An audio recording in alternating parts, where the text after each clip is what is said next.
പച്ചമുട്ട എടുത്ത് കലക്കി കുടിച്ചാൽ മതി, മാറും. ഈ നേരത്തിന് ചാരായ എവിടുന്ന് കിട്ടാനാ? കിട്ടുമോ? മനസ്സിൽ വെച്ചാ മതി. അയ്യടാ, ഇനി അതിന്റെ പേരും പറഞ്ഞ് ചാരായം കുടിക്കാവുന്നതായിരിക്കും. ചാരായ ഒന്നും വേണ്ട അപ്പച്ച. 3-4 കാഞ്ഞിരം കുരുവും 4-5 പാവയ്ക്കയും കുറച്ച് ഇഞ്ചിയും കൂടെ ആവണക്കെണ്ണയിൽ അരച്ച് കലക്കി കുടിച്ചാൽ മതി. അത് നിന്റെ അപ്പം കുടിക്കും. അതന്നെ. ഏതെന്നെ? അവൻ പറഞ്ഞ നേരാ.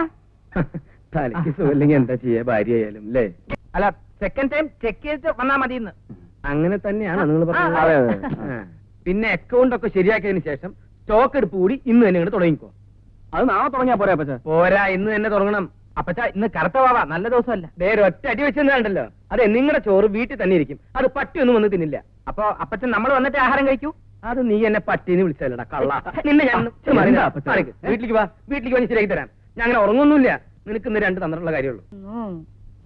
അല്ല, ഈ കേന്ദ്രമന്ത്രിമാരൊക്കെ ചാവാൻ വേണ്ടി കേരളത്തിലേക്ക് വരുന്ന എന്നാത്തിനാ?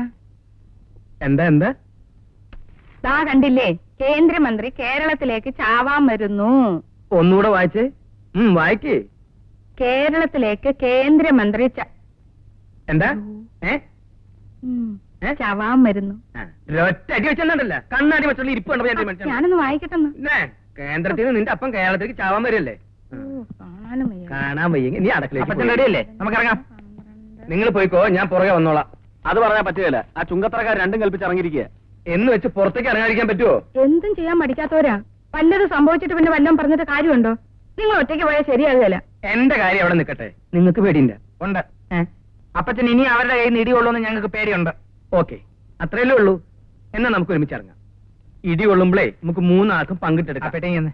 നീ വെള്ളം തിളപ്പിച്ചു വെച്ചേക്ക്. 3 ആൾക്കും വൈകുന്നേരം കിഴി പിടിക്കേണ്ടതാ. എന്റെ ദൈവമേതെ പുറത്തേക്ക് ഇറങ്ങുമ്പോ ചൂലും പിടിച്ച് നിൽക്കണ. ഇന്നിനി ഒരു കാര്യവും നടക്കില്ല. ഞാൻ അകത്തേക്ക് പോവാ. എടി ചൂലേ, ആ ചൂലങ്ങോട്ട് മാറ്റി പിടിയടി. ഇതൊക്കെ നേരം വിളക്കുന്നതിന് മുമ്പ് ചെയ്യാൻ മേലായിരുന്നോ നിനക്ക്? ചൂടാകാതെ അമ്മച്ചി.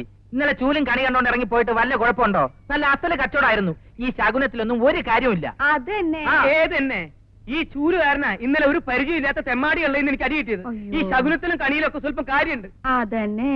എന്ത് പറഞ്ഞാലും അതന്നെ ഇതന്നെ. നിനക്ക് വല്ല വിവരം പോത്തെ? ഓ, ഇതിനെ കുറെ വിവരമുണ്ട്. കള്ളക്കണക്കെടുത്താല വല്ല വിവരമുണ്ടോ? കള്ളക്കണക്കാണ് നിനക്ക് തിന്നാൻ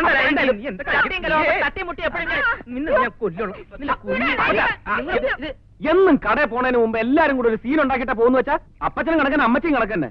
സമ്മതിച്ചു. ഞങ്ങൾക്ക് നിന്റെ അത്ര വിവരില്ല. അന്ന് കൂട്ടിക്കോ. എന്തായാലും കുട്ടി. അത് തന്നെ. എന്റെ ദൈവമേ,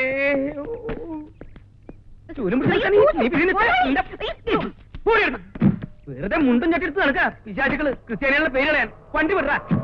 അച്ഛൻ മരിക്കുന്നത് വരെ ഇവിടുത്തെ സ്ഥിരം കസ്റ്റമർ ആയിരുന്നു. അതിന് അച്ഛൻ മരിച്ചിട്ടില്ലല്ലോ. അച്ഛൻ മരിച്ചില്ലേ? ഇല്ല. എത്ര പ്രായമായിട്ട് ഞങ്ങൾക്ക് മരിക്കാത്തെ? വരണം. എത്ര കാലായി കണ്ടിട്ട്. ഞങ്ങളൊക്കെ മറന്നോ? അതിന് നമ്മൾ ഇതിനു മുമ്പ് കണ്ടിട്ടില്ലല്ലോ. അയ്യോടാ, നല്ല ചോദ്യം. ഇഞ്ചക്കാട്ടിന് സ്ഥിരമായിട്ട് തുണി എടുക്കുന്നവരെ തിരിച്ചറിയാൻ മത്തായിക്ക് ഒരു ബുദ്ധിമുട്ടില്ല. അയ്യോ, അത് നിങ്ങൾക്ക് തെറ്റി. ഞങ്ങൾ ഇവിടെ ആദ്യമായിട്ട് വരുവാ. ആദ്യമായിട്ട് വരുന്നവർക്കും സ്ഥിരമായിട്ട് വരുന്നവർക്കും ഇവിടെ തുല്യ പരിഗണനയാ. ഇല്ലേ അപ്പച്ച? പിന്നെ കല്യാണ ഡ്രസ് എടുക്കാൻ വന്നായിരിക്കും. നിങ്ങളുടെ ഭാഗ്യം ഒന്ന് പറഞ്ഞാൽ മതി. കല്യാണ സാരികളുടെ ഒരു ഫസ്റ്റ് സ്റ്റോക്ക് ഇന്നലെ വൈകുന്നേരം എത്തിയതേ ഉള്ളൂ. ഇന്ന് രാവിലെയാ പൊട്ടിച്ചത്. എന്നാ കല്യാണം? 10-ാം തീയതി. അയ്യോ, അപ്പൊ വളരെ അടുത്തല്ലോ. കറിയാച്ച, ആ ഫ്രഷ് സ്റ്റോക്ക് ഒന്ന് കാണിച്ചു കൊടുത്തേ കല്യാണ സാരികളുടെ. അപ്പച്ച, ഈ പഴയ ടൈപ്പ് സോപ്പിടല് ഇപ്പൊ കസ്റ്റമേഴ്സിന്റെ അടുത്ത് ചെലവാവില്ല. ഒറ്റ പൊട്ടിക്ക് വെച്ചെന്നുണ്ടല്ലോ. നീ മത്തായിനെ തുണിക്കച്ചവടം പഠിപ്പിക്കാൻ വരിക. ഓനെ ഐസ് കട്ടയിൽ പെയിന്റ് അടിക്കലടാ. പെയിന്റ് അടിച്ചാൽ എന്താ? അതെ, ഐസ് കട്ടയിലും കൂടെ പിടിക്കുന്ന ഒരുതരം സ്പെഷ്യൽ ടൈപ്പ് പെയിന്റ് ഇപ്പൊ മാർക്കറ്റിൽ ഇറങ്ങിയിട്ടുണ്ട്. എന്നാ ആ പെയിന്റ് ഞാൻ നിന്റെ തലയിൽ വേണ്ട, അപ്പച്ചന്റെ തലയിൽ ഒഴിച്ചു തരാം. നീ എന്താ കളിക്കുന്നത്? നീ എന്താ കൊഞ്ചാൻ വരെ? ഞാൻ ബാങ്കിൽ പോവാ. കൗണ്ടർ വാങ്ങിക്കണം. ഓ, ഞാൻ കൗണ്ടറിൽ ഇരുന്നോളാം. അയ്യോ, നീ ക്യാഷ് കൗണ്ടറിൽ ഇരിക്കാറായിട്ടില്ല. അതിനുള്ള പ്രായമായിട്ടില്ല നിനക്ക്. നീ അവിടുത്തെ കാര്യങ്ങൾ നോക്കിയാൽ മതി. ഈ കട കുറച്ചും കൂടി കാലം ഇങ്ങനെ കാണണമെന്ന് എനിക്ക് ചെറിയൊരു ആഗ്രഹമുണ്ട്. അതുകൊണ്ട് ഞാൻ പറഞ്ഞുള്ളൂ. പോടാ. അവിടെ ബില്ല് കിട്ടിയോ? ഇത്രയും തങ്കപ്പെട്ട സ്വഭാവമുള്ള ഒരു ചെറുപ്പക്കാരന് ആ നാട്ടിലും മഷീട്ടും ഒക്കെ കിട്ടില്ല. അതിൽ താനെന്താണോ മഷീട്ട് നോക്കാൻ പോകുന്നേ? ഇന്ന് 11 മണിക്ക് നമ്മുടെ ആ കടത്തിന്റെ അവിടെ ചെറുക്കനും കൂട്ടരും എത്താമെന്നാ പറഞ്ഞിരിക്കുന്നത്. അവരെന്തിനാ അവിടെ വന്ന് നിൽക്കണേ? അതിനെ അവർക്ക് ഇങ്ങോട്ട് വരാൻ വഴിയറിയണ്ടേ? അങ്ങോട്ട് ഇരുന്നാട്ട്. അയ്യോ ചേട്ടത്തി, ഇരിക്കാനൊന്നും സമയമില്ല. ഇന്നാണ് നമ്മുടെ പഞ്ചായത്ത് പ്രസിഡന്റിന്റെ മോന്റെ കല്യാണം. അതിന്റെ ഇടപാടെന്താണോ? പിന്നെ അല്ലയോ, അവിടെ പോയി തലയൊന്ന് കാണിച്ചേച്ചും ഞാൻ ഇപ്പം വന്നേക്കാം. താനെങ്ങനെ പോയാൽ എങ്ങനെയാ ശരിയാവുന്നേ? അതൊക്കെ ഞാൻ ഏർപ്പാട് ചെയ്തിട്ടുണ്ട്. അതൊന്നും പറ്റില്ല. താൻ ഇവിടെ ഇല്ലെങ്കിൽ ഒന്നും ശരിയാവില്ല. അതിലൂടെ കുടിയത്തിനില്ലയോ? അവനുള്ളതും ഇല്ലാത്തതും കണക്കാം. ചേർത്തി, ഈ നാട്ടിൽ ഏറ്റവും ബിസിയായ ഒരു ബ്രോക്കറാ ഈ മാപ്പച്ചൻ. മാത്തച്ഛനില്ലാതെ ഈ നാട്ടിൽ ഒരു കല്യാണം നടക്കത്തില്ല. അത് ശരിയാ. എവിടെ കല്യാണം ഉണ്ടോ അവിടെ മാത്തച്ഛനും പേരെന്താന്നാ പറഞ്ഞത്? ശാന്തമ്മ. ഏതുവരെ പഠിച്ചു? 4ാം ക്ലാസ് വരെ. അമ്മച്ചിക്ക് മറുപടി പറയാനുള്ള ചോദ്യങ്ങള് ഞങ്ങൾ വേറെ ചോദിക്കുന്നുണ്ട്. അപ്പൊ പറഞ്ഞാ മതി. ഏതുവരെ പഠിച്ചു? BSc പാസ്സായി. തെക്കും തലക്കാരെന്ന് പറഞ്ഞ ഈ നാട്ടിൽ എല്ലാരും അറിയും. ഈ തെക്കും തലയെന്ന പേര് വരാൻ കാരണം? അല്ല, നിങ്ങളുടെയൊക്കെ തലകളുമായി ബന്ധപ്പെട്ട ഐതിഹ്യങ്ങൾ എന്തെങ്കിലും? ഞാൻ വെറുതെ ചോദിച്ചെന്നുള്ളേ ഉള്ളൂ. ഇത് ഷേർലി, ബീനയുടെ അനീറ്റിയാ. എറണാകുളത്ത് പഠിക്കുക. ബീനനെ കാണാവുന്നവരാ. നോക്കൂ, നമ്മൾ ഇതിനു മുമ്പ് എവിടെയോ വെച്ച് കണ്ടിട്ടുണ്ടല്ലോ. ഇല്ല, ഞാനിങ്ങനെ ഷോപ്പിങ്ങിനൊന്നും പോവാറില്ല. അപ്പൊ മനസ്സിലായി. എന്ത്? അല്ല, ഞാൻ ഉദ്ദേശിക്കുന്ന ആളെല്ലാം. അത് ശരി. എന്താണോ ഇതൊക്കെ? അതൊക്കെ പിന്നെ പറയാം. ഇച്ചാര് കുട്ടി ഇഷ്ടമായോ? ഇവിടെ ആരും പ്രേമിച്ച് വിവാഹം കഴിക്കാൻ ഞാൻ സമ്മതിക്കില്ല. ഇഞ്ചക്കാട്ടിൽ ആരും പ്രേമിച്ച് വിവാഹം കഴിച്ച ചരിത്രം ഉണ്ടായിട്ടില്ല. അതിന് ഇഞ്ചക്കാട്ടി പ്രേമിക്കാൻ യോഗ്യതയുള്ളവരാരെങ്കിലും പണ്ട് ഉണ്ടായിട്ട് വേണ്ടേ? അതെന്താടി എനിക്കൊരു യോഗ്യത കുറവ്? ഒരു കുറവുമില്ല. ആ, കല്യാണത്തിന് മുമ്പ് ഒന്ന് കാണേണ്ടതായിരുന്നു. കേട്ടോ മക്കളെ, ഞാൻ വന്നേ പിന്നെ എഴുതിയാനൊരു മനുഷ്യക്കോലായത് തന്നെ. നന്നായപ്പോ ഉള്ള കോലം തന്നെ ഇതാണെങ്കിൽ പണ്ട് അപ്പച്ചനെ കാണുമ്പോ അമ്മച്ചിക്ക് പേടി തോന്നിയിരിക്കണമല്ലോ. പിന്നെ മക്കളെ, എന്നാ ഞാനൊരു സത്യം പറയട്ടെ. അപ്പച്ചന് എത്ര നല്ല നല്ല കല്യാണാലോചനകൾ വന്നിട്ടുണ്ടെന്നറിയോ? ഈ ജാതി ഒന്നല്ല, സുന്ദരികള് ധാരാളം സ്ത്രീധനും. പിന്നെ സുന്ദരികൾ വരുന്നു. നിങ്ങളുടെ പണ്ടത്തെ കോലം മനുഷ്യര് കാണാതിരിക്കാൻ വേണ്ടിട്ടല്ലേ നമ്മുടെ കല്യാണ ഫോട്ടോ എടുത്ത് കീറിക്കളഞ്ഞത്? ആര് കീറിക്കളഞ്ഞു? നിങ്ങൾ കീറിക്കളഞ്ഞു. വേണ്ടാത്ത വർത്തമാനം വേണ്ടാതെ ഞാനാണോ ഇപ്പൊ പറഞ്ഞത്? വേണ്ട, വേണ്ട, അത് നിർത്ത്, ഞാൻ- നിർത്ത്. അപ്പച്ചൻ ആ ഫോട്ടോ കീറിക്കളഞ്ഞതിൽ ഏറ്റവും അധികം സന്തോഷിക്കുന്നത് ഞാനും ഇച്ചായനുമാ. പറഞ്ഞു കൊടുക്കടാ. ആ, കുഞ്ഞുനാളിൽ ഓരോ കാര്യത്തിന് കരയുമ്പോ വല്യമ്മച്ചി ആ ഫോട്ടോ കാണിച്ച് പേടിപ്പെടുത്തിയ ഞങ്ങളുടെ കരച്ചിൽ നിർത്തിക്കൊണ്ടിരുന്നത് ഇല്ലേ ചായ? അതന്നെ. പിടവെച്ചുണ്ടല്ലോ. എന്നതാണെന്ന്? അല്ല, ഇവൻ എന്തിനാ കിടന്ന് കയറൂട്ടിക്കണേ? അവന്റെ കഴിഞ്ഞാലല്ലേ ഇവന് കെട്ടാൻ പറ്റൂ. അതിന്റെ തിരക്ക് തന്നെയാ. കെട്ട്.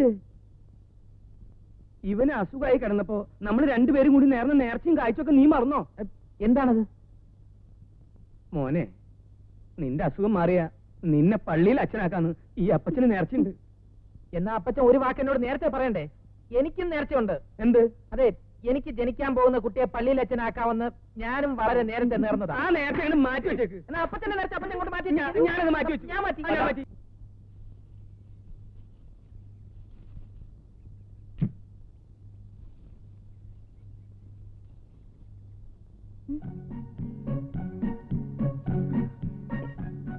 അതെ, ധൃതി പിടിച്ചിറങ്ങി താഴെ വീഴണ്ട. അതൊക്കെ ഇറങ്ങിയാ മതി. ഓ, ഇയാളുടെ സർട്ടിഫിക്കറ്റ് കിട്ടിയിട്ട് വേണം എനിക്ക് താഴെ. എന്തോ വല്ലം പറഞ്ഞോ? അവിടെ കേൾക്കാനായിട്ടൊന്നും പറഞ്ഞില്ല. ആ, തന്നെത്താൻ സംസാരിക്കുന്നത് വട്ടിന്റെ ലക്ഷണമാണ് എന്ന് പലരും പറയാറുണ്ടെങ്കിലും ഞാനതിൽ വിശ്വസിക്കുന്നില്ല. ഈ മറ്റുള്ളവർ പറയുന്നൊന്നും കാര്യമാക്കണ്ട. തന്നെത്താനെ സംസാരിക്കുന്ന ഇഷ്ടമാണെങ്കിൽ അത് തുറന്നോളൂ. ഓ, ആ, പിന്നെ മറ്റേ ടെക്സ്റ്റൈൽ സംഭവം ഞാൻ ആരോടും പറഞ്ഞിട്ടില്ല കേട്ടോ. എന്തായി ടെക്സ്റ്റൈൽ സംഭവം? ഒന്നുമില്ല മാത്തച്ഛൻ ചേട്ടാ, ഷെർലിയുടെ ഏറ്റവും അടുത്ത കൂട്ടുകാരിക്ക് ഞങ്ങളുടെ ടെക്സ്റ്റൈൽസിൽ സെയിൽസ് ഗേൾ ആയിട്ട് ഒരു ജോലി കൊടുക്കണമെന്ന് ഇല്ലേ? അതെ. നല്ല സ്വഭാവമുള്ള കുട്ടിയാ. ഈ ടെക്സ്റ്റൈൽസിലൊക്കെ നിർത്താൻ പറ്റിയ കുട്ടി. ആരാ മോളെ? പറഞ്ഞ കാര്യമൊക്കെ അതൊക്കെ ഞാൻ ഏറ്റെന്ന്. എന്താ മാത്തച്ച? താണ്ടമ്മച്ചിക്ക് ഇയാളറിയില്ലേ? അറിയില്ലെന്നോ? കൊള്ളാം. നമ്മുടെ മറ്റേ പയ്യന്റെ അനിയൻ പയ്യനല്ലയോ? അമ്മച്ചിയുടെ ഓർമ്മശക്തി അപാരം തന്നെ. എന്റെ ജീവിതത്തിൽ ഇത്ര മതി മതി, വന്ന കാര്യം പറ. ഒന്നിങ്ങോട്ട് വന്നേ. അങ്ങോട്ടേക്ക് വരൂ. സത്യം പറഞ്ഞ ബ്രോക്കർക്കുള്ള കമ്മീഷൻ പകുതി എനിക്കാ തരേണ്ടത്. അതെന്തിനാ? ഈ ആലോചനയുടെ ഒരു സൂത്രധാരൻ ഞാനല്ലേ? എന്നാ എന്റെ പൊന്നുമോൻ ഒരു കാര്യം ചെയ്യും. ഈ ടെക്സ്റ്റൈൽ പരിപാടിയൊക്കെ ഒന്ന് നിർത്തി കല്യാണ ബ്രോക്കർ ആയിട്ടാണ് കൂടിക്കോ. അത് വേണ്ട. രൂപത്തിലും ഭാവത്തിലും ഒരു ബ്രോക്കറുടെ കട്ടുള്ളത് അപ്പച്ചനാ. അപ്പച്ചൻ തുടങ്ങിയോ? ധിക്കാരം പറയുന്നു. നിന്നെ ഞാൻ എന്തോ എന്തോ തുടങ്ങി. ഒന്ന് നിർത്ത്. നമുക്കിവിടെ വല്ലതും സംസാരിച്ചോണ്ട് നിൽക്കാന്നേ. എനിക്ക് ഈ കട കാണുമ്പോ 49 വെള്ളപ്പൊക്ക ഓർമ്മ വരുന്നേ. അവസാനം അങ്ങനെ കാഞ്ഞിരപ്പള്ളിക്കാര് കുറെ തിരുമുലുകാര് വന്നു. കുടിക്കാൻ എന്തെങ്കിലും പറയട്ടെ? ഇപ്പൊ ഒന്നും വേണ്ട. എന്താ പറഞ്ഞേ? കുടിക്കാൻ എന്തെങ്കിലും പറയട്ടെ എന്ന്. അല്ല, ഞാനെന്താ പറഞ്ഞേ? ആ, കാഞ്ഞിരപ്പള്ളിക്കാര് കുറെ തിരുമുലുകാര് അവിടെ വന്ന് കയറി. ഞാനവരെ ഒതുക്കി രാത്രിക്ക് രാത്രി. ഇനി കുറച്ചു നേരം ചേട്ടൻ ഇവിടെ തനിച്ച് സംസാരിച്ചോണ്ടിരിക്കുക. ഞാനിപ്പം വരാം.